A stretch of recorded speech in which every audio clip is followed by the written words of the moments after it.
You're doing a lot of half Ironman now? Yeah. This year's been a big transition for me. I'm formerly a short course athlete, and this was my 6th ever half Iron distance. So I am learning so much every single time I do it, and I'm just looking forward to it maybe hurting a little less. I'm hoping that happens at some point, and really getting my nutrition right, because I raced a half Ironman last weekend and I won in Boulder, but this was just so painful, this race. It hurt so bad, and yeah, I don't really know exactly why. I had a tough trip here, delayed by 2 days, lost luggage, overnetted in Chicago, overnetted in Montreal, waiting for my bags. I got into town just yesterday. So it's kind of hasn't been the most ideal prep, but that course is unforgiving. It's just it's a very tough, challenging course, and yeah, but beautiful. It was like, it's bizarre. It's like, this hurts so bad, but it's so beautiful. Did you want it to do the change, or it just because like there is less money in the US? Or? Yeah, I was looking to do some 70.3s, like maybe 4 or 5. I wasn't looking to make it my entire focus, but when the Lifetime Series was canceled and Hy-Vee was canceled, and that was really my bread and butter before. So now I had to really be focused on that, on 70.3s if I wanted to continue to make a living in this sport. So yeah, so I kind of I forced my hand a little bit, and I had to make the transition a little sooner than I was expecting. Yeah. So can you tell us about like the race dynamic on the bike, like you were? Yeah. So today on the bike, today was hard. I mean, we had a pretty peaceful bike, me, Meredith, and Holly, for a while. Like, we did the 117 out and back, and then we kind of had a few pro men mixing it up with us, and it's really a hot topic this year. And I had never experienced anything like that until Oceanside, and then today I really do feel like it affected the race. I had to do 2 or 3 just massive efforts to just get around our whole line, and that really affects you. Like, you don't have as many matches to burn in long course racing, and you're pushing 500 watts for a minute just to get by the whole line. And we need more time between the pro men and women, or we need to raise the standards for pro men, because we started 4 minutes back, and we were riding with them. So it was really challenging, and it's just we deserve a fair race, and we need to figure out a way to have that happen for the women. Because I saw a guy, he was just following you, and he was like, no, I can't pass them. It was like so weird. Yeah, like it was, it's hard because everyone deserves the right to race, but we need a time gap that allows us to do that, because it's, the most pro men are not just going to say, oh, my day's over if once they get passed by a pro woman, and they're not just going to sit up, they're going to keep racing.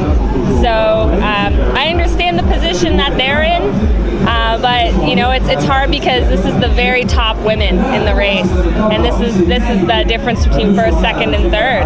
And you have no answer from Ironman all the time, like? Sorry? You have almost no answer from Ironman. No, yeah, I mean they haven't really. I think it's race to race to race, and I think all we can do is speak up about it and try to have more pro women say, hey, like, we need a larger time gap, or we need to raise the standards for professionals, because if the pro women are putting in 4 minutes into you and by mile 10 in the bike, I know. And I'm not trying to demean them or disrespect them, but this is our living, for the top bunch of girls, this is our job, and it affects whether or not you make $12,000 or $6,000 down to $4,000. That's a huge difference. Yeah. It's always insulting when like Andrew Messick is telling like the girl, like, oh, it's not like you are not competitive enough, it's not an identity, because it's just telling everybody that, oh, you are a woman, like maybe it's not the sport for you. Yeah. So I think it's, I think one of the amazing things about our sport is that we have equal prize money, and I think that's why we've seen the professional women's side of things develop so well, and that's why you have so many incredible women racing. It's just, I think it would just be one more step in the right direction in equality in our sport. It's not much. It's just another couple minutes. Even 5 minutes would have helped. We might not have interacted with those 3 guys that we had on the bike today, but 10 minutes is the ideal number. That they figured out that usually there's absolutely no interaction at that stage. So whether that means just starting the men a little earlier, you know, whatever it takes, but yeah, I just would love to see that happen down the line at some point. So for the race, like, did you feel you are far from the win, or? Yeah, today I'll be honest, I'm a little bit disappointed in my performance today.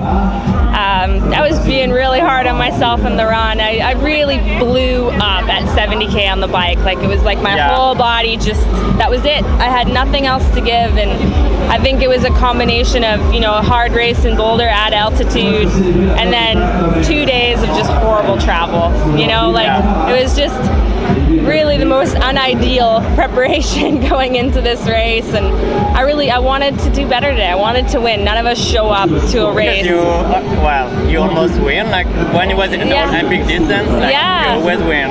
Right, and so it's like, I like winning. I love the feeling of winning, and it's like, if you ask anyone that came today, we're all here to win. No one comes to come second. No one's like, my goal is to come second. No, we want to come to win. We train hard every day to win, and that's why I was here. So anything less than that, I'm a little bit disappointed in, but that was my best effort. So as long as you give your best effort, I mean, that's all you can do, but I want more, which makes me hungry for the next race. So what's next for you now? Like? Philly in a week, which is Olympic distance. So Sarah Haskins, who's another strong Olympic distance athlete, and I will hopefully have a really great battle there. That course is actually really similar to this one, just really challenging hilly bike course, very technical. So I've got another week, another race, so it should be good. And are you still interested about ITU, or you know, watching, or? Yeah, I mean, my husband's on the American national team, and so I, of course, always following what's going on. Now I represent the States, and the American women are incredible. I mean, it's just like every race. How many times have Sarah True, Katie Zaferis, and Gwen Jorgensen have shared the podium twice already this year at WTS races? So I will be stunned if that's not the Olympic team. And it's the amazing part is that there's like 3 or 4 other really good girls that are just like clawing their way, trying to get up to the next group. So it's, you know, the Olympics was my dream for a really long time, and it took me a long time to let go of it. And but being able to be a part of my husband's Olympic process and trying to make it, you know, he made it when he wasn't expected to in 2008. He missed it when he should have made it in 2012. He was top American, so he's done both. And you certainly don't try to make the Olympics for the money. It's gut wrenching, it's heartbreaking, and then there's sometimes just the sweetest, most incredible moments. So yeah, I'm quite grateful to just be in a supportive role of someone doing that now, and hopefully we can see him on one more Olympic team. But those dreams I've put aside for myself, and just happy to support my husband and his. Okay, thank you. Thanks so much. You had great questions.